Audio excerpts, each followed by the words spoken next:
Censure en classe, professeur nazi et examen sur le style vestimentaire. Bienvenue à cet épisode de Cogito.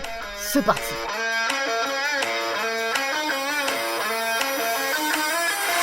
Beaucoup de professeurs se font censurer ou avouent pratiquer l'autocensure en classe par peur que certains élèves ne portent plainte après se sentir offusqués par ce qui est présenté ou par la manière dont ce l'est.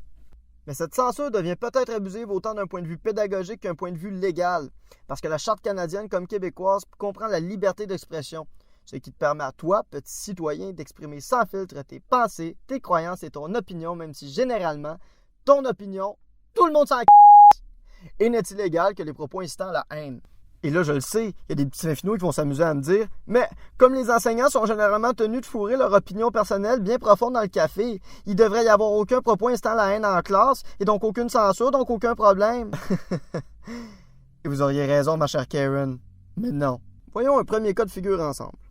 Alors d'abord, dans un article publié le 22 octobre 2020 par Radio-Canada, on recense une enseignante collégiale en relations interculturelles et professionnelles, Élise Lévesque, qui aurait reçu une plainte pour islamophobie après avoir expliqué en classe la réalité du droit des femmes au Maroc pour des étudiantes qui devaient aller là-bas en voyage. Sauf qu'Élise est offusquée par cette offuscation, parce qu'elle a vécu plus de 6 mois en région musulmane et possède un bac en langue et culture arabe. Donc en recevant la plainte, sa réaction devait ressembler à islamophobie.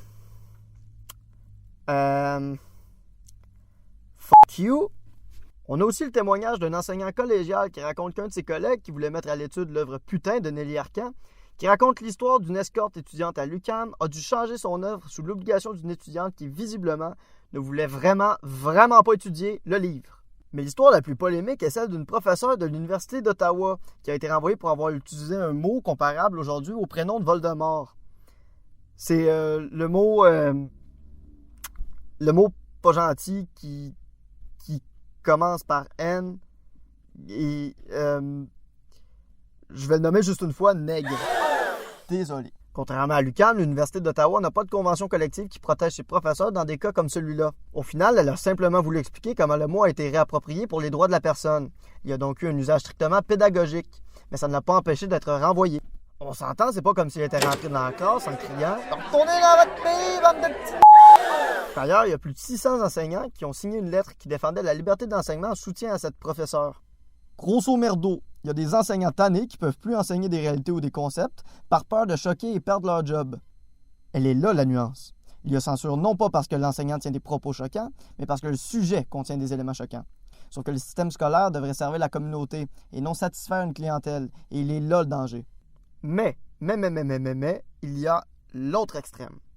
Alors, dans un autre article de TVA Nouvelles, publié le 29 octobre 2020, on apprend qu'un professeur de l'école secondaire d'Henri Bourassa a été suspendu pour propos xénophobes, comme lorsqu'il a traité des étudiants d'appartenance religieuse de terroristes, intimidation, comme lorsqu'il a suggéré aux mêmes étudiants qu'ils devraient s'excuser pour les attentats terroristes parce que c'était de leur faute, utilisation abusive du mot en haine, parfois allant à plus de 10 fois par cours, ou encore la démonstration du salut nazi en classe pour parler d'Adolf Hitler. Oh ben oui, ben ça on peut plus rien dire non plus. Plus sérieusement, on a là un cas où le professeur sortait de son rôle pédagogique et attaquait directement des individus. Plus encore, on pourrait dire qu'il tenait des propos incitant à la haine. À l'instar de plusieurs collègues, certains enseignants dans l'article précédent disaient justement qu'il ne s'agit pas de censurer de la matière, mais de comment on la présente sans être choquant. C'est peut-être juste et normal d'avoir trouvé des nouvelles manières d'enseigner, de réussir à expliquer un contenu sensible sans être explicite, sans pointer ou souligner les propos qui sont aujourd'hui considérés comme inacceptables. Après tout, c'est peut-être simplement l'évolution des mœurs et des codes sociaux auxquels tout le monde doit maintenant s'adapter, y compris le milieu scolaire, et on ne doit pas réussir à excuser des situations comme celle d'Henri Bourassa. Grosso merdo, aujourd'hui, on reconnaît plus facilement qu'il y a des propos, des sujets ou des mots auxquels on doit faire attention quand on se prononce, et les professeurs sont tenus de garder un certain niveau de professionnalisme, merci. Mais les circonstances créent un climat malsain où des professeurs se sentent dans l'obligation de s'auto-censurer.